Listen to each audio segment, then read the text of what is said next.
샬롬 할렐루야. 하나님의 전신 갑주를 취하라. 두 번째, 10에서 11절을 통해 진리 안에 거할 때 하나님으로부터 임하는 힘과 능력으로 강건하여 진다는 것과 마귀의 계계를 능히 대적하기 위하여 하나님의 전신 갑주를 입어야 할 것을 말씀드렸고, 12, 13절을 통해서 우리가 하나님의 전신 갑주를 취하고 씨름해야 할 대상에 대해서 살펴봅니다. 첫째, 우리의 씨름은 혈과 육에 대한 것이 아니요.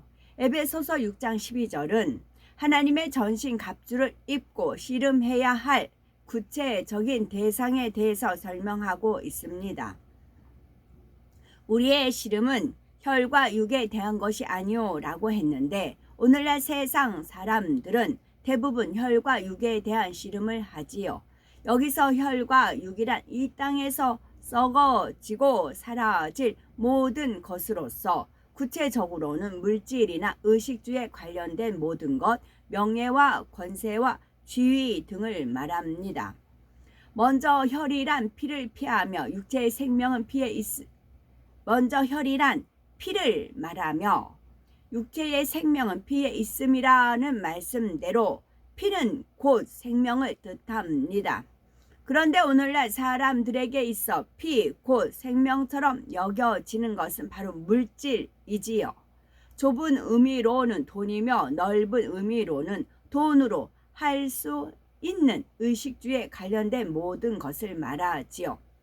공부를 하거나 성공을 원하는 것도 돈을 많이 벌기 위해서 하고, 밤낮으로 연구하고 열심히 공부했는데 수입이 되지 않는다면 그렇게 할 사람이 얼마나 있겠습니까? 그리고 돈 때문에 온갖 비리, 돈 때문에 온갖 살인 등 악들이 많이 일어나는 것을 볼 수가 있지요. 또 얼마나 많은 사람이 어찌하든 더 높은 지위에 올라 명예와 권세를 가지려 하고 자신을 과시하고자 하겠습니까? 이 모든 것이 결국은 세상의 혈과 육을 취하려는 씨름입니다.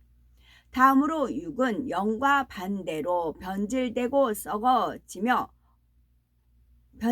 없어지며 썩어지고 더러운 모든 것, 진리와 위배된 세상의 모든 것을 의미합니다.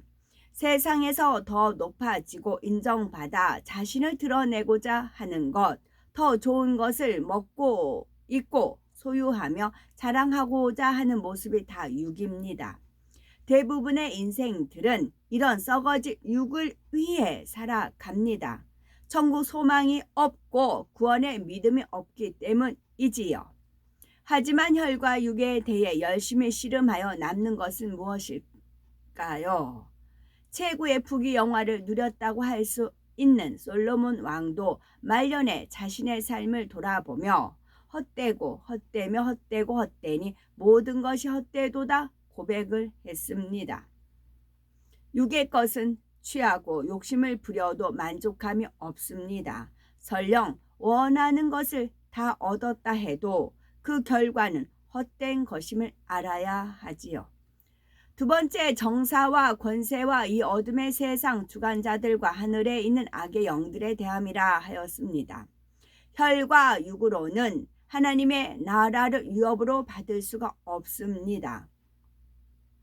따라서 우리가 정말 씨름해야 할 대상은 바로 천국에 가는 길을 막는 정사와 권세와 이 어둠의 세상 주관자들과 하늘에 있는 악의 영들임을 명심해야 합니다. 여기서 정사란 정치적인 일을 말합니다. 예수님 당시 앞장서서 예수님을 핍박하고 믿는 사람들을 단합했던 사람들은 대부분 정사와 권세를 잡은 사람들이었습니다. 예수님을 잡아 죽이려는 데에 자신들의 힘과 자신들의 권세를 이용했던 것이지요. 초대교회 때 핍박도 당시 최대 제국인 로마의 황제로 인해 이루어졌습니다. 어둠의 주관자가 세상의 힘과 세상의 권세를 동원하여 핍박하게 한 것입니다. 우리가 씨름할 대상이 원수 마귀 사단에게 이용이 되어 핍박하고 거짓 모함하는 정사와 권세라고 해서 이들과 대항하여 싸우라는 뜻은 아닙니다. 우리의 싸움은 오직 믿음의 선한 싸움이어야 합니다. 주님을 핍박하고 회방하는 율법 학자들이나 바리새인들과 다투거나 변론하지 않으시고 오직 선만 가르치셨지요. 나를 어렵게 하거나 하나님 나라를 회방하는 이들에 대해 악에게 지지 말고 선으로 악을 이기라 했습니다. 악에게 지지 말라는 것은 악으로 나오는 상대에 맞서 싸우라는 것이 아니라 선으로 행하라는 것입니다. 같이 비방하거나 변론하지 말고 선으로 참고 져주고 섬김으로 주님이 행하셨던 길을 가라는 뜻이지요. 선을 쫓아 나갈 때 하나님이 함께 하시고 하나님의 공의가 계시기 때문에 반드시 선이 이깁니다. 하나님의 나라와 성도들을 공격하는 정사와 권세 위에는 어둠의 실질적인 세력들이 있다는 사실을 알아야 합니다. 바로 이 어둠의 세상 주관자들과 하늘에 있는 악의 영들이지요. 악의 영의 세계에도 질서가 있고 서열이 있어서 그들 나름대로의 역할이 다 다른 것을 알 수가 있습니다. 크게 나누어 어둠의 세상을 주관하며 어둠에 속한 일들을 지시하는 세력과 이러한 지시를 받아 실제 어둠의 일들을 행해 나가는 세력으로 나눌 수가 있습니다. 먼저 어둠의 세상 주관자들로서는 계명성이라고 기록된 루시퍼가 있고 용을 들 수가 있습니다. 이들은 나라나 세계적으로 하나님을 대적하는 큰 흐름에 관련되는 일을 하며 그 아래에 부리는 악의 영들을 주의하여 이 세상의 어둠을 주관해 갑니다. 루시퍼는 악한 영의 가장 머리격이 되어 사단과 마귀의 역사를 주관하는데 사단은 사람의 생각을 조종합니다. 사람의 생각 속에 비진리를 불어넣어 진리와 위배되도록 하는 것이 사단의 역사입니다. 그리고 사단의 역사를 받아들이면 그 다음에는 실제 행함으로 나오도록 하는 것이 마귀의 역사입니다. 루시퍼 다음 권세자인 용은 이 세상을 주관해 가는 어둠의 세력들의 실질적인 머리가 됩니다. 원래 용은 하나님의 보호자를 두르고 사랑받던 존재였으나 루시퍼가 하나님을 배신할 때 함께 배신하였기에 악한 영으로 타락하였지요. 용에게는 악의 근본되는 루시퍼의 마음과 생각이 그대로 심겨져 있기 때문에 자기들에게 주어진 권세 안에서 100% 루시퍼의 마음에 맞추어 일들을 이루어 갑니다.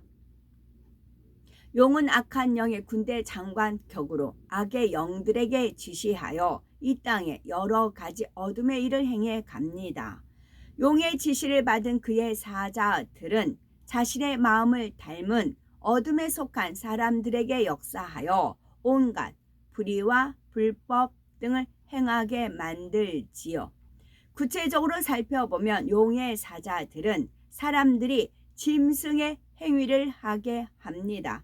대표적으로 인신매매와 같은 더럽고 추악한 종류의 악을 행하게 하지요. 한편 어둠의 세력들은 사단의 회를 구성하여 그들로 마귀의 짓을 하게 합니다. 예를 들어 가룟 유다는 예수님을 잡아 죽이려는 무리들과 결탁하여 사단의 회를 이루었습니다. 그로 인해 대제사장과 장로들에게서 파송된 무리를 이끌고 예수님을 잡으러 왔습니다. 바로 이때 어둠이 가룟 유다를 주관하여 이러한 일을 한 것이지요. 그런데 어둠의 역사는 교회의 역사와 하나님의 나라를 회방할 뿐만 아니라 우리의 삶 곳곳에서도 역사합니다. 예를 들어 11조를 하려 할 때 미혹의 영이 역사하여 아깝다는 마음이 들게 하지요. 탐심의 마음을 주관하여 하나님의 말씀대로 행하지 못하도록 만듭니다. 또 시험 환난을 당할 때, 물질의 어려움이 올 때, 마음이 공고할 때도 악한 영들의 역사가 있음을 알아야 합니다. 응답이 더디거나 물질적인 어려움이 처했을 때 그 원인이 물질의 어려움을 가져오는 현실의 문제가 아니라 영적인 문제에 있음을 발견해야 하지요.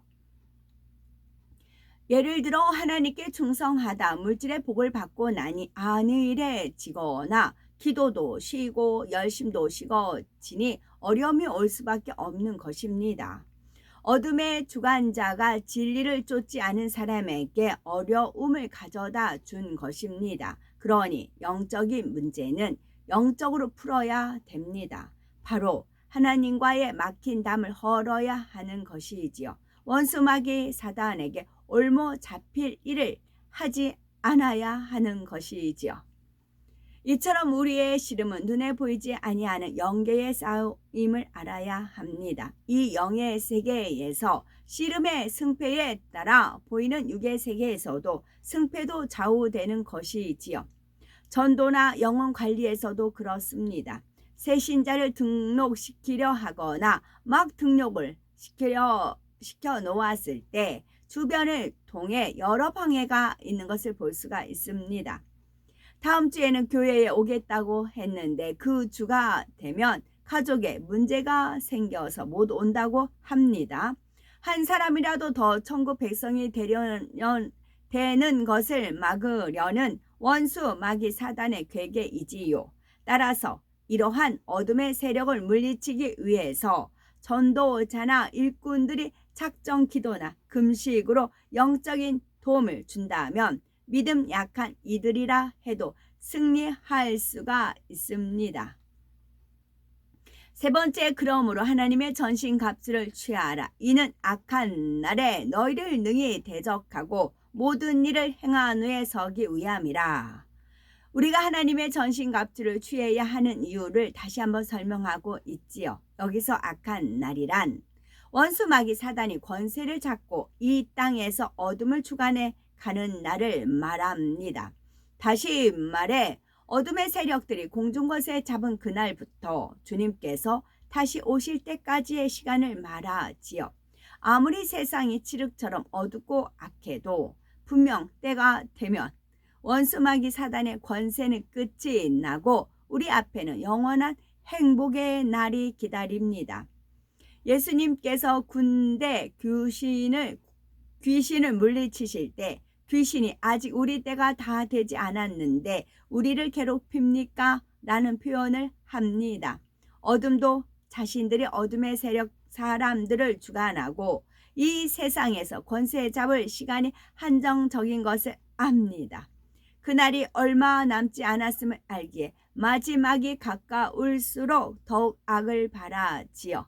그러니 우리는 주님을 맞는 그날까지 더욱 깨어 근신하며 어둠의 세력들을 대적해 나가야 합니다. 이렇게 모든 일을 행한 후에 신랑 대신 주님 앞에 조금도 부끄러움이 없이 담대히 설 수 있어야 하지요.